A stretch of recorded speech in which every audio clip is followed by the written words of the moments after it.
Somewhere on Earth, right now, someone is opening an email from their boss and feeling their stomach tighten before they've even read the first line. That reaction, the instant tension of being told what to do by someone with power over your paycheck, feels like human nature. It isn't. For roughly 280,000 years out of the 290,000 years modern humans have existed, nobody had a boss. Not one person, anywhere on the planet, answered to someone who could tell them how to spend their day. So who was the very first boss in human history? And what had to happen for that role to even exist? The answer involves grain, greed, and a plot twist buried in the earliest writing our species ever produced. To understand why bosses didn't exist yet, picture how early human groups actually made decisions. Small bands of 20 to 50 hunter-gatherers, moving together, deciding together. Anthropologists studying groups like the Hadza and the Juhuansi, who still live something close to this lifestyle, have documented a pattern researchers call fierce egalitarianism. If one man started acting like a boss, ordering others around, hoarding meat for himself, the group had a simple, brutal solution. They mocked him relentlessly until he stopped, or they walked away and joined a different band. Anthropologist Christopher Boehm spent years studying this exact mechanism and called it reverse dominance hierarchy. The entire group actively working together to prevent any single person from becoming a boss over the rest. In that world, bossing someone around wasn't just rude. It was a threat the whole camp would unite to shut down immediately. So a species that had spent hundreds of thousands of years actively suppressing bosses had to somehow invent one. And the trigger wasn't ambition, it was a plant. Around 12,000 years ago, in the region we now call the Fertile Crescent, humans began cultivating wild grasses, wheat, barley, grains that could be harvested, dried, and stored. And storage changed everything, because for the first time in human history, there was a physical pile of wealth sitting in one place that didn't belong equally to everyone by default. A hunter-gatherer band could never accumulate much because they were constantly moving, and you can't carry a surplus across hundreds of miles. But a farmer standing next to a full granary was standing next to something worth defending, something worth stealing, and something that suddenly needed a boss.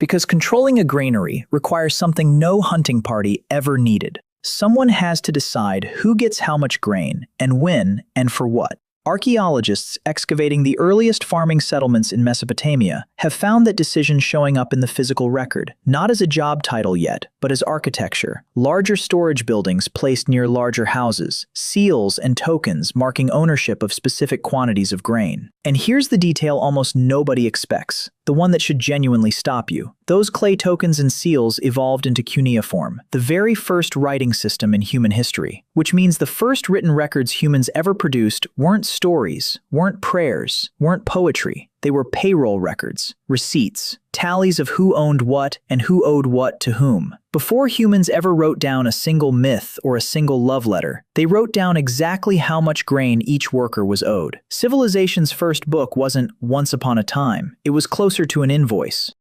And the person keeping that tally, over generations, quietly became the person deciding. The very first bosses in recorded human history weren't chosen because they were the strongest or the smartest. They were the ones who controlled the temple. In early Sumerian cities like Uruk, some of the very first bureaucratic hierarchies formed around temple complexes managing surplus grain on behalf of a god. Priests, acting as the world's first bosses, decided how much grain each household received, organized labor for building projects, and kept meticulous records tracking exactly who worked, how long, and what they were owed.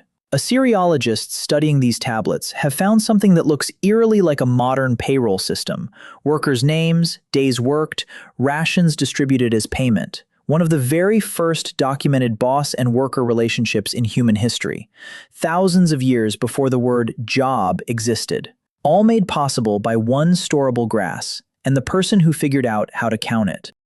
Once that first boss existed, the role didn't stay confined to temples. Once people were accustomed to taking orders from a boss in exchange for food, that arrangement became remarkably easy to copy. Kings became bosses over land itself. Unlike a hunter-gatherer's territory, land could now be permanently controlled, inherited, fought over, and someone had to run it.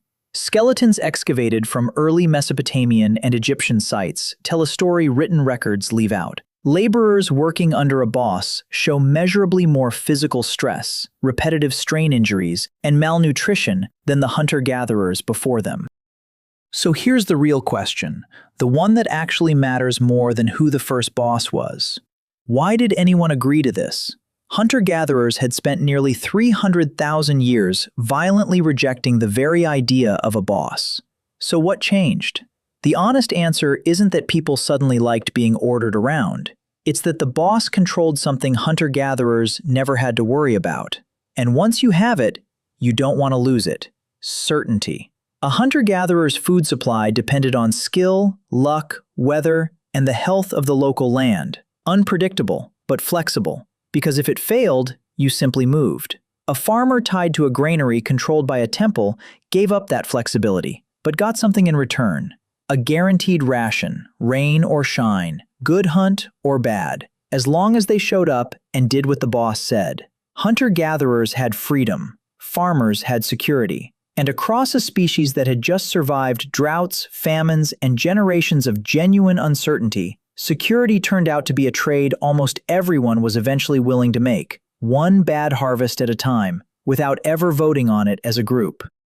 By the time you reach ancient Egypt, the boss had fully solidified into something you'd instantly recognize.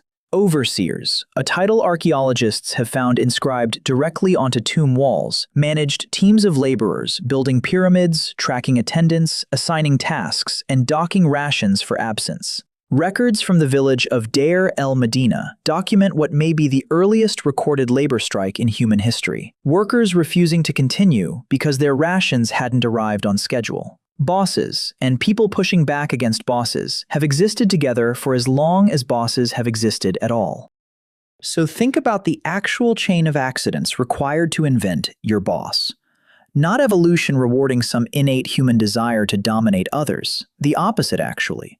A narrow sequence of events, wild grass turning out to be storable, storage creating surplus, surplus creating something worth defending, defending creating administration, administration creating writing, writing creating payroll records thousands of years before anyone wrote down a story, and a species that once mocked anyone who tried to act like a boss, slowly trading freedom for the certainty only a boss could offer.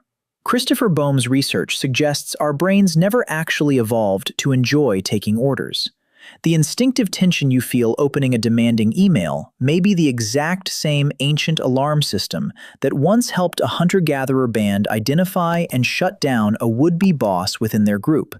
An alarm that used to work, back when walking away from a bad one was still an option.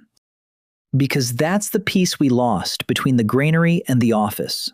A hunter-gatherer who didn't like how the group was being run could simply leave and join another band a day's walk away. A farmer tied to a field or a laborer tied to rations only the temple controlled could not.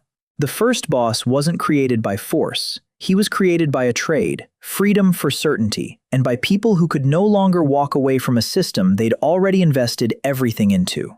We've swapped grain rations for salaries, temples for office towers, cuneiform tablets for spreadsheets, but the deal underneath, someone controlling the surplus, someone else depending on it to survive, is still, 12,000 years and one very old invoice later, essentially the exact same invention.